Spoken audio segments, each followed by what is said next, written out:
नमस्कार, आप देख रहे हैं न्यूज़ वन इंडिया। मैं हूं आपके साथ राजेश कुमार। महाकुंभ के 45 दिन के इस धार्मिक आयोजन में आस्था, अध्यात्म और भव्यता की झलक देखने को मिली और महाकुंभ ने सनातनियों की एकता और सामाजिक समरसता का बड़ा संदेश दिया। प्रयागराज महाकुंभ में कई कीर्तिमान भी बने।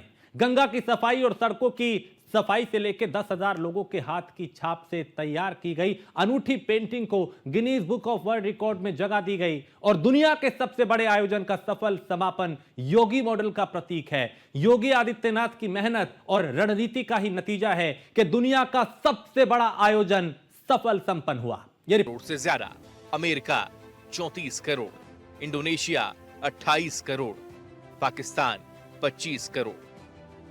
यानी भारत और चीन के अलावा किसी भी देश की आबादी इतनी नहीं है जितने लोगों ने प्रयाग में डुबकी लगाई।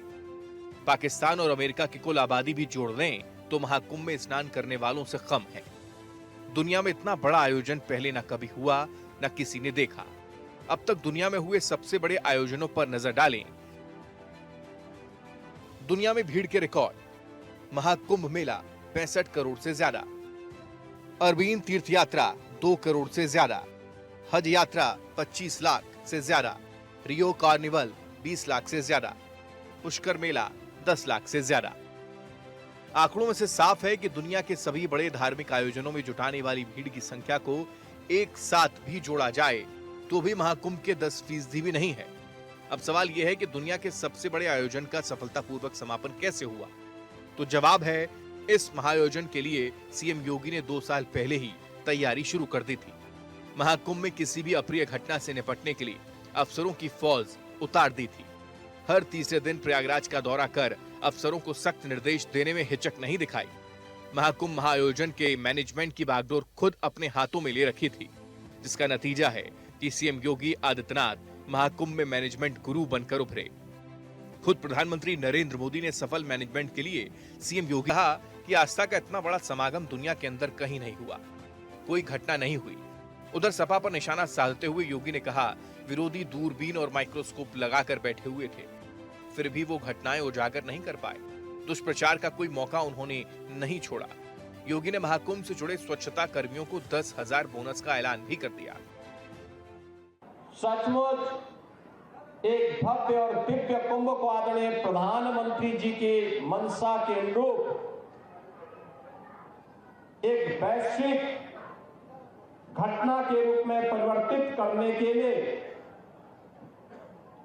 मैं इस पूरे अभियान के साथ जुड़े हुए सभी स्वच्छता कर्मियों को, स्वास्थ्य कर्मियों को, परिवहन विभाग के साथ साथ सुरक्षा और जल प्रवाह को निरंतर बनाए रखने के साथ साथ नागरिकों का भी मैं हृदय से अभिनंदन करता हूं, स्वागत करता हूं।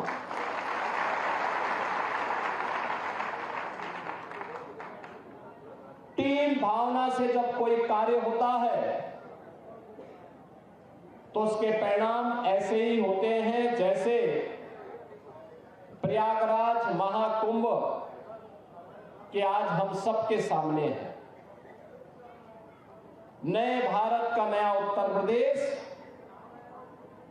आस्था और आर्थिकी का एक नया आधार देकर के सरकार ने तय किया है। प्रयागराज महाकुंभ के साथ जुड़े हुए जो भी स्वच्छता कर्मी थे, स्वास्थ्य कर्मी थे, इन सबको हम लोग एक अतिरिक्त बोनस देंगे 10,000 रुपये का। इस मेले के दौरान इन्होंने जो कार्य किया है। दूसरा, हम लोग अभी एक व्यवस्था करने जा रहे हैं। अब तक जो स्वच्छता कर्मी कार्य करते थे, महीने भर कार्य करते थे, 8,000, 9,000, 10,000, 11,000 रुपए तक मात्र पाते थे। अब हम लोग आगे अप्रैल से हमारा एक कॉर्पोरेशन बनने जा रहा है, जिसके माध्यम से हम व्यवस्था करने जा रहे हैं कि जो भी स्वच्छता कर्मी अब काम करेगा, कम से कम उसको 16,000 रुपए हर महीने उसके खाते में हम लोग देने का काम करेंगे। और मिनिमम वेजेज केवल सफाई कर्मियों को ही नहीं, उन स्वास्थ्य कर्मियों को भी जिन्हें पूरा वेज नहीं मिल पाता था, उन सबको भी हम इसके साथ जोड़ने जा रहे हैं। 66 करोड़ 30 लाख श्रद्धालु किसी आयोजन का हिस्सा बने, कोई अपहरण की घटना नहीं, कोई लूट की घटना नहीं, कोई छेड़छाड़ की घटना नहीं,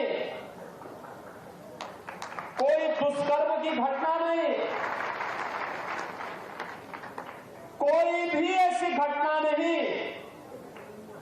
जिस घटना के बारे में कोई ये कह सके विरोधी को भी ढूंढे दूरबीन लगा करके भी और माइक्रोस्कोप लगा करके भी वे इस प्रकार की घटनाओं को उजागर नहीं कर पा रहे। दुष्प्रचार का कोई मौका विरोधियों ने चूका नहीं। जिनको ये आस्था का महासमागम अच्छा नहीं लग रहा था, उन्होंने कोई मौका नहीं छोड़ा। मौनी अमावस्या के दिन 8 करोड़ श्रद्धालु यहां पर था। हमारी प्राथमिकता थी कि इन श्रद्धालु जनों को सुरक्षित स्नान करा करके उनके गंतव्य की ओर प्रस्थान करवाया जाए। क्या संगम पे, क्या ऐरावत घाट पर, क्या गंगा जी के किसी भी घाट पर, क्या रेलवे स्टेशन पर, क्या बस स्टेशन पर, क्या अगल बगल के जनपदों में इतना बड़ा समागम प्रयागराज आने की तत्पर दिखाई दे रहा था। पीएम मोदी और सीएम योगी ने सनातन की जो ब्रांडिंग की, उसकी झलक पूरी दुनिया ने देखी है। महाकुंभ में सफल समापन से न सिर्फ सनातनियों का सीना गर्व से चौड़ा हुआ, बल्कि दुनिया में भी सनातन का झंडा बुलंद हुआ। महाकुंभ से आई तस्वीरों ने दुनिया को अचंभे में डाल दिया कि जिन सनातनियों को जाति के नाम पर बांटने की तमाम कोशिशें हुई, बावजूद इसके कैसे 66 करोड़ से ज्यादा सनातनियों ने एक संगम में डुबकी लगाई। Report news one India.